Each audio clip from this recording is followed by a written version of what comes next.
Napa kenakan besok subuh Bapak Ibu, besok subuh. Nyokan dijak malamnya. Judul ini datang kemari, ya. Saya tidak menjudge individu, tapi saya mengatakan ini fenomena umum, ya, fenomena umum.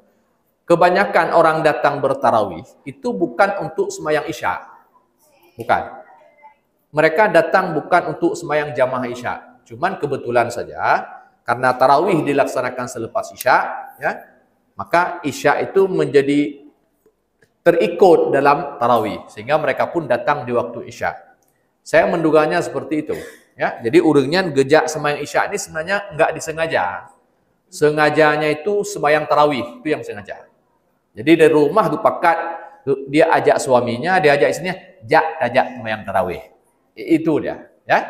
Dibilang sama anak-anak, malam ini kita tarawih di mana? Jadi judulnya sembahyang tarawih.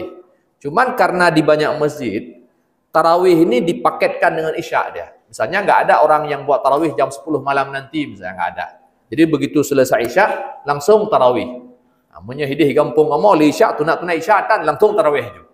Ya, mana? Jadi orang pun karena dibuat sekali, oh kakak punya menang, tak sembahyang Isya lah juga. Ya, jadi Isya ini bukan dituju memang. Jadi kebetulan saja orang di masjid ini mempaketkan maka akhirnya mereka pun salat Isya bersama salat tarawih.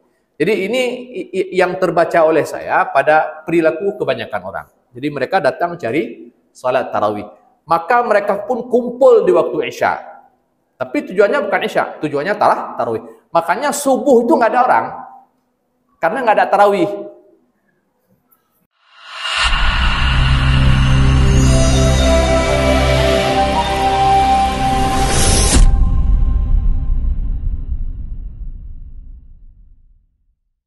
Sallallahu alaihi wasallam, kepada keluarganya, juga kepada semua sahabat-sahabatnya.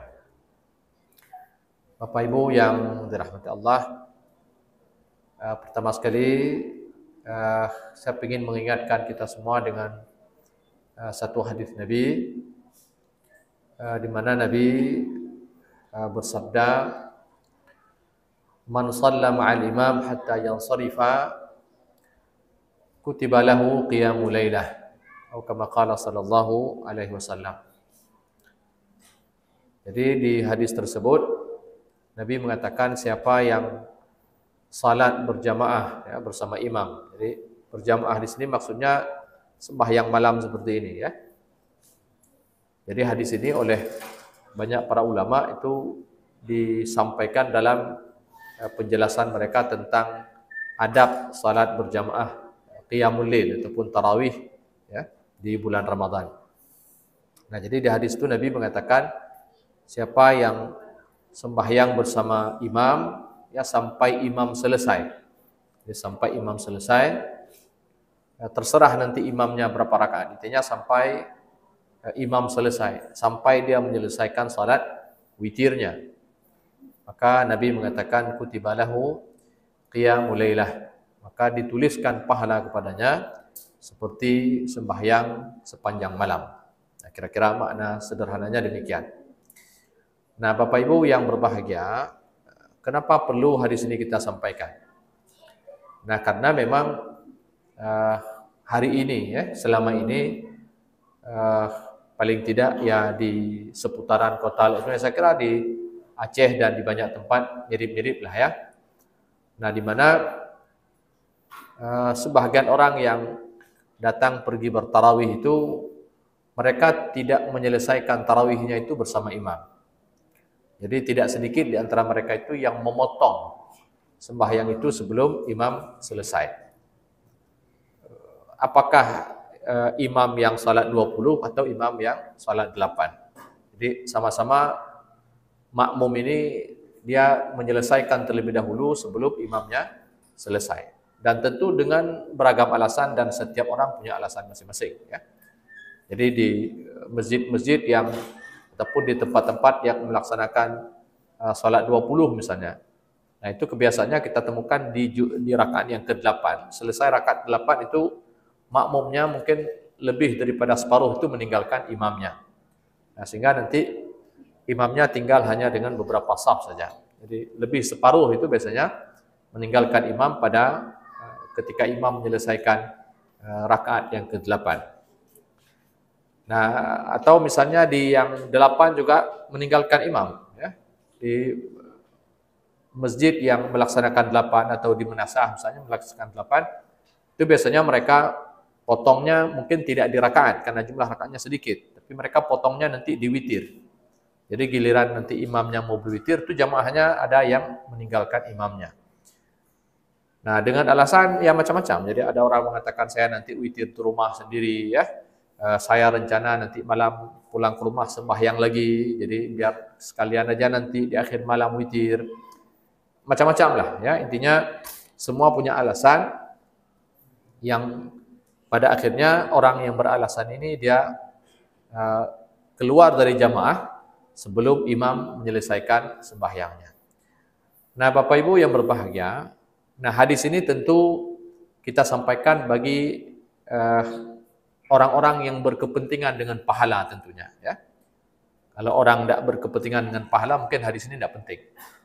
Nah, kenapa? Karena hadis ini berbicara tentang peluang pahala. Jadi Nabi mengatakan, siapa yang menyelesaikan sembahyang bersama imam, itu pahalanya seperti sembahyang semalam suntuk. Nah, kita tahu ini bulan-bulan mencari pahala, bulan memperbanyak pahala. Nah, hadis ini harusnya itu disambut gembira oleh kita orang beriman, apalagi misalnya di Menasah kita ini sembahyangnya 8 rakaat plus witir 3 rakaat, tidak banyak. Dan dengan sembahyang yang sedikit ini, kita bisa mendapatkan pahala sembahyang semalam suntuk. Dan para hadirin berbahagia, di dalam Islam itu, meskipun ada orang yang melaksanakan sembahyang sepanjang malam, tetapi secara teori Islam tidak mengajarkan itu, ya. Jadi kita tidak diajarkan sembahyang semalam suntuk. Maksud sembahyang semalam suntuk ini selesai Isya orang tidak berhenti. Jadi begitu selesai salat fardu Isya, dia sambung sunat sampai menjelang fajar misalnya, sampai subuh. Meskipun ada yang buat begitu, tapi syariat kita tidak begitu. Ya. Idealnya tidak begitu secara teori ini. Ya, walaupun secara praktek ada ulama yang buat. Tapi idealnya tidak begitu. Idealnya itu seperti Nabi. Itu yang paling ideal. Nah, Nabi kita itu tidur di sebahagian malamnya. Nah, sehingga karena tidur di sebagian malam, otomatis sembahyang sepanjang malam itu tidak terjadi pada diri Nabi.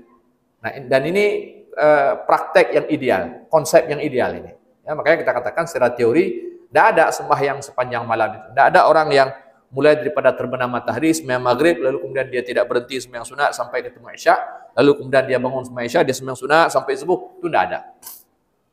Kenapa tidak ada? Karena Nabi mencontohkan kepada kita bahwa beliau tidur di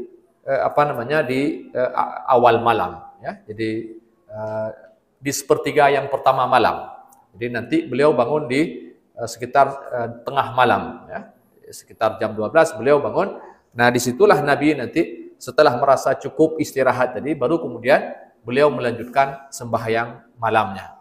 Nah, jadi setelah beliau memberi hak kepada tubuh, ya, tidur atau misalnya istri misalnya dan seterusnya. Jadi ada hak-hak yang harus ditunaikan. Jadi kalau dalam Al-Quran ada ayat misalnya tatajafa junubuhum minal madaji'i yad'una rabbahum khawfan wa tama'an mimma razaqnahum. Itu bukan cerita bahwa mereka tidak pernah tersentuh lambung mereka daripada tempat tidur lalu mereka tidak pernah tidur, tidak. Dan kita dulu pernah dengar cerita bahwa ada orang datang ke rumah Aisyah pada ketika itu dan Nabi ada di rumah tersebut dan mereka pun saling berbangga-bangga dengan capaian amalan yang mereka lakukan. Nah, salah seorang di antara mereka mengatakan, aku sembahyang sepanjang malam. Artinya setiap malam dia nggak pernah tidur. Nah, lalu kemudian Nabi keluar dan mencoba untuk memperbetul, ya, jadi membetulkan keyakinan orang ini, membetulkan apa yang dilakukan oleh orang ini. Dan Nabi mengatakan, aku adalah orang yang paling bertakwa di antara kalian. Tapi di malam hari aku tidur sebagaimana aku juga salat. Nah, jadi secara teori kita katakan dan bahkan Nabi mencontohkan tidak ada sembahyang semalam suntuk ini. Nah, tetapi kita bisa mendapatkan pahala sembahyang semalam suntuk yang kita pegahnya. Ya, dia secara teori dan secara praktek tidak ada dalam Islam. Walaupun sebahagian melakukannya, itu hanya jadi contoh, ya. Nah, ketika teori dalam Islam tidak ada, tetapi secara faktanya, secara real, kita bisa mendapatkan pahala sembahyang sepanjang malam. Dan itu kita dapatkan dengan cara kita menyelesaikan sembahyang kita bersama imam. Nah, jadi ini semacam, kalau bagi yang belum pernah tahu berarti ini adalah informasi pengetahuan, dan bagi yang sudah pernah tahu berarti ini mengingatkan, ya. Jadi jangan sampai pahala yang begitu besar itu kita sia-siakan hanya gara-gara merasa misalnya nanti saja witir, atau saya mau sembahyang lagi nanti biar tutup. Tidak, silahkan witir sekarang, dan kalau mau sembahyang lagi nanti silahkan sembahyang, tidak ada masalah, ya. Hanya saja tidak lagi ada witir setelah witir di sini. Dan Nabi mengatakan la witrani fil lail, tidak ada dua witir dalam satu malam. Jadi bagi yang witir di awal malam, maka dia tidak perlu lagi witir di akhir malam, meskipun sepulangnya dari sini dia menambahkan sembahyang. Silakan tambah sesuai selera masing-masing. Jadi jangan dijadikan alasan saya tidak berwitir karena ingin tambah di rumah. Jangan. Selesaikan witirnya dan menyenuat dengut drone, Anda sudah dapat pahala sembahyang semalam suntuk. Itu satu poin. Nah, kemudian yang kedua, Bapak Ibu, yang perlu saya juga mengingatkan kita semua, dan mudah-mudahan ini tidak terjadi lah. Saya tadi melihat kebanyakannya kita di sini selepas sembahyang Isya tadi rata-rata bangun sembahyang sunat. Nah, tapi saya tidak tahu di belakang ibu-ibu, saya tidak lihat perempuan. Nah, kenapa? Jadi di dalam Islam ini, Bapak Ibu yang berbahagia, kita ada tertib dalam beramal, ada tertib, ya. Nah, selepas sembahyang Isya itu ada sembahyang rawatib, ya, sunnah muakkadah ba'diyah Isya. Itu sunnah yang tidak pernah ditinggal oleh Nabi sampai beliau wafat. Ya, kalau berjamaah tarawih itu Nabi cuma 3 malam buat. Nah, tapi kalau sembahyang sunat selepas Isya, Nabi tidak pernah meninggalkan salat tersebut.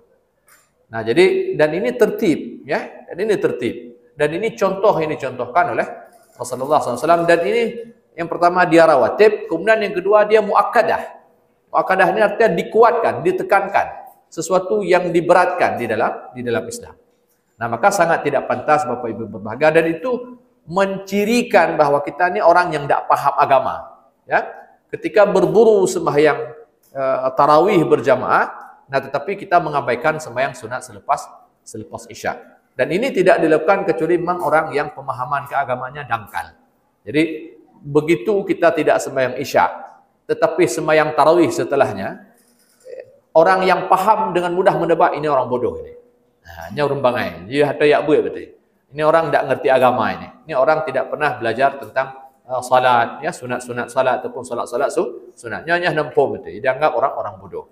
Ya, jadi maka jangan sampai Bapak Ibu, ya, gara-gara berburu tarawih, ya, akhirnya kita, dan ini bukan hanya persoalan kita dianggap bodoh. Biar saja orang menganggap kita bodoh. Toh kita semuanya tidak pandai. Nah, tapi poinnya adalah takkan sesuatu yang ditekankan dalam agama ini kita abaikan, sementara sesuatu yang tidak begitu ditekankan kita begitu bergegas untuk menyahutinya. Jadi ini kan skala prioritas kita ini keliru ini.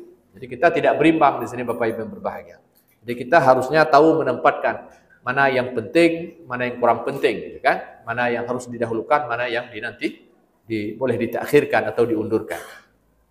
Nah, ini poin kedua. Kemudian yang ketiga Bapak Ibu yang berbahagia.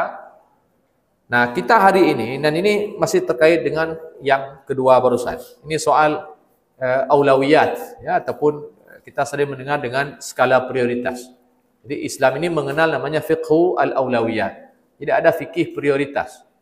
Ya, dan perlu kita ingatkan diri kita bahwa Allah mengatakan dalam Al-Quran, wa kadzalika ja'alnakum ummatan wasata. Jadi kita ini umat yang wasat.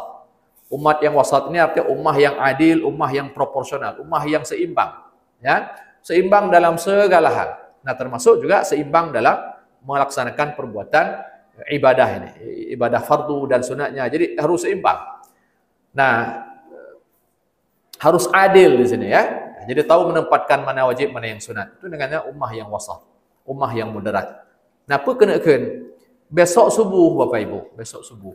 Nyokan dijak malamnya. Judul ini datang kemari, ya.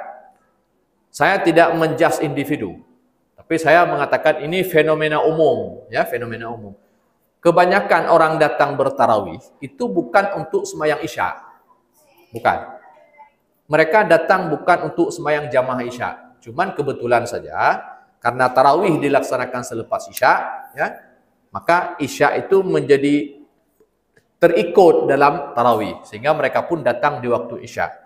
Saya menduganya seperti itu, ya. Jadi urangnya gejak sembahyang Isya ini sebenarnya enggak disengaja. Sengajanya itu sembahyang tarawih, itu yang sengaja.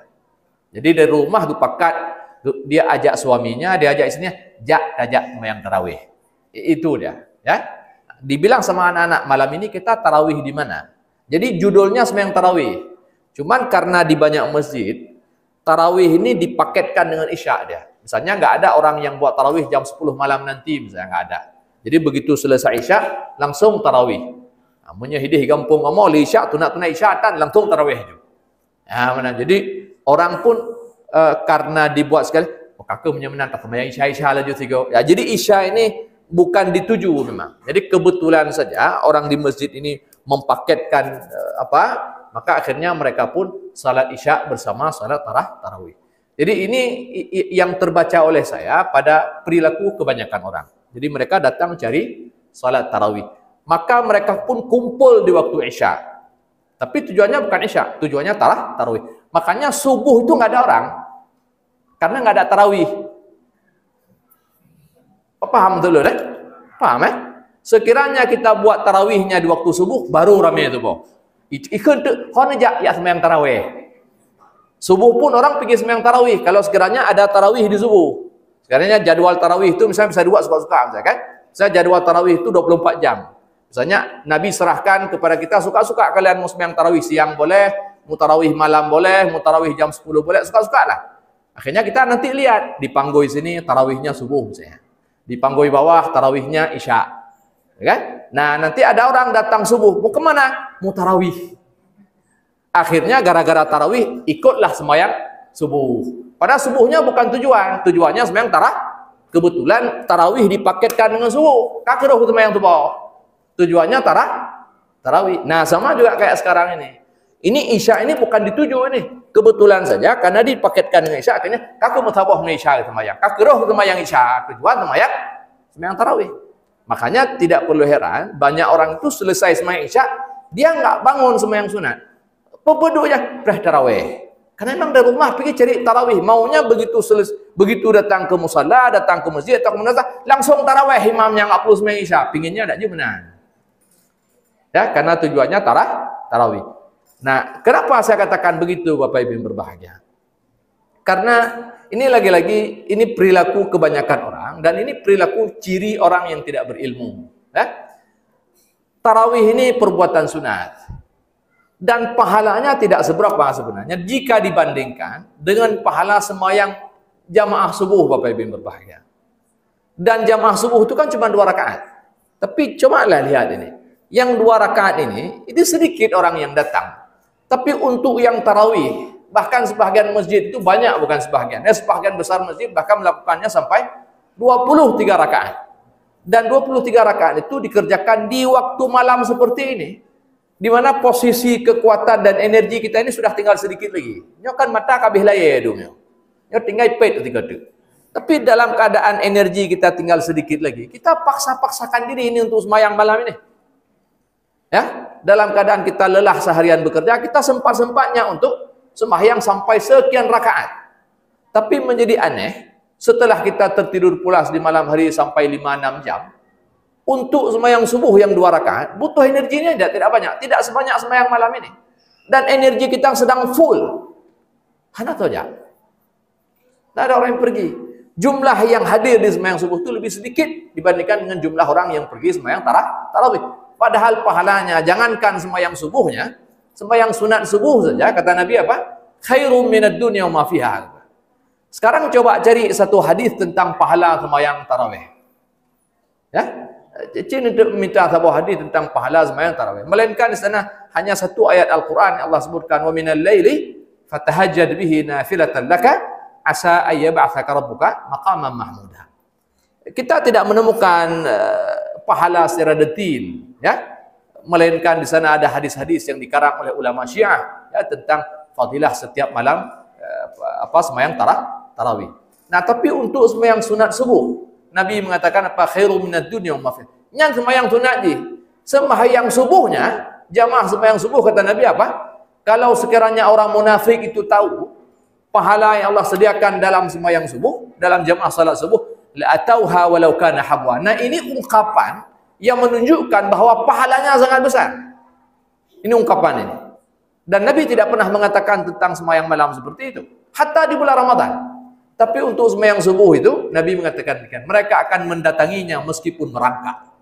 Jadi ini bayangkan dan ungkapan orang tidak punya kaki pun dia akan berjalan ke masjid kalau sekiranya dia tahu pahala saya sembahyang jamaah salat subuh. Jadi tepa pahalanya dia akan datang meskipun dengan kepala. Meskipun dia harus mengesot dengan perutnya dia akan datang. Sebegitu besarnya pahala dan Nabi tidak mengungkapkan. Kalau tadi dikatakan lebih baik daripada dunia dan seisinya, nah ini tidak diungkapkan karena jauh lebih baik daripada itu. Tapi berapa orang kemudian orang yang mendatangi sembahyang subuh berjamaah Bapak Ibu. Ya. Dan sekali lagi kita katakan ini persoalan suka dan yakin kepada balasan Allah sebenarnya. Jadi poinnya mesti perhatikan dari Buno yang menyampaikan ini soal yakin kita kepada balasan Allah Bapak Ibu. Ini soal yakin dan senang kita kepada pahala. Dan Nabi itu sebelum masuk Ramadan di akhir Syaban, Nabi-nya geputu-utu sahabat. Beliau memberi berita gembira kepada mereka. Ya, atakum syahrun mubarak, atakum Ramadan syahrun mubarak. Nabi telah datang kepada kalian satu bulan Ramadan, bulan yang penuh dengan keberkahan. Oleh ulama memberi makna mubarak pada hadis ini dikatakan bulan yang dilipat gandakan di dalam pahalanya. Dan Nabi mengatakan syahrun tuftah fi abwabus sama abwabul jannah. Jadi bulan yang Allah membuka seluruh pintu-pintu langit. Itu tanda bahwa amalan kita diterima dan dinaikkan ke langit Bapak Ibu berbahagia. Ini berita gembira sebenarnya. Wa tughlaqu abwabul jahim, semua pintu neraka ditutup. Dan sampai Nabi mengatakan apa? Fihi laila khairum min alf syahr. Di bulan itu ada satu malam yang lebih baik pada 1000 bulan. Kenapa Nabi sampai mengatakan begitu? Karena pingin kita ini senang dengan bulan ini. Karena ada satu malam di sana pahalanya sangat banyak. Kita ibadahnya sedikit tapi diganjari 1000 bulan lebih. Lebih baik daripada 1000 bulan. Nah, apa? Yakin kepada balasan Allah Bapak Ibu. Nah, selama ini tidak kuat di hati-hati kita, maka selama itulah ya kita lemah dalam menjalankan agama ini Bapak Ibu. Lemah tanya, ya. Jadi haid dan ibadat, hanya 3 tanya. Jadi ini sumber energi sebenarnya. Yakin kepada balasan Allah, maka itu yang kita baca dalam setiap sembahyang kita, Maliki Yaumiddin. Jadi iman kepada hari akhir itu sebenarnya iman kepada balasan Allah. Dan bukankah Ramadan dikatakan Nabi man sama Ramadana imana wa ihtisaba. Man qama Ramadana imana wa ihtisab. Ihtisab dapat mengharapkan balasan. Berbeda dengan orang kafir, Allah katakan wa kanu la yarjuna hisaba. Mereka tidak berharap balasan. Kenapa? Karena mereka tidak percaya ada hari kebangkitan. Nah, kita percaya ada hari kebangkitan. Tapi ini bukan hanya soal dibangkitkan setelah kita mati, tapi ini soal balasan dan pertanggungjawaban. Harus yakin ke situ. Tapi menyanyian hanya yakin, menyatanya hanya yakin pahala. Nah, maka saya khawatir nanti Tengku Yusof ini tidak baca doa iftitah beliau ini. Ya. Yang penting cepat selesai. Lebih cepat lebih baik. Ya, lebih cepat lebih baik. Saya yakin begitu. Dan ini fenomena ini saya katakan. Kenapa imam tak lagi dia baca doa iftitah? Karena nanti makmumnya protes itu. Getat rate imamnya. Tinggal beda heleonya. Dia baca doa iftitah soalnya. Sembahyangnya tak lagi doa itu. Baca yang penting-penting saja. Yang penting-penting. Yang ringkas-ringkas saja. Tak mau lama dalam sembahyang. Kenapa? Tak ada energi. Energinya tak ada. Ya. Nah, energi itu dari mana? Ketika kita menghitung pahala. Sekali saya ucapkan subhanallah sekian pahalanya. 2 kali sekian. 10 kali bayangkan itu. Makanya orang dulu Pak Ibu, ketika dia belum selesai dengan rukuk, anak bedah ya. Ya, geprasaliannya. Sampai dia mendapatkan itu baru kemudian dia bangkit. Nah, jadi ini fenomena yang terjadi di kita ini. Kita ingin cepat-cepat. Lama sikit itu susah saya. Dan itu nanti berakibat kemana? Pada kualitas ibadah Pak Ibu. Jadi ketika tanya ingin cepat-cepat dalam sembahyang, ya, tidak mau lama-lama, tidak mau khusyuk, dan pasti kualitas ibadah kita tidak betul. Ketika kualitas ibadahnya ini tidak betul, ujungnya hoipluk, kita tidak memiliki dampak apa-apa. Jadi yang tak terima daripada ibadahnya lelah pak, ibu, hek danya. Jadi dia nejak malamnya hek ni, ya. Apalagi kalau siang hari tadi rumah lelah tu kan. Terus kena orang semayang ke yang kenyang orang semayang tu. Jadi enggak bergairah sembahyang itu, melelahkan, tapi memaksakan diri. Dan ujung-ujung kata Nabi apa? Rubba qa'im laisa lahu min qiyamihi illa sahar. Ada berapa banyak orang kata Nabi yang dia menghidupkan malam dan dia tidak mendapatkan apa-apa kecuali lelah bergadang. Jangan malam yang merempuak tak begadang. Idenya hanya merempuak di akhirat lebih lah merempuak.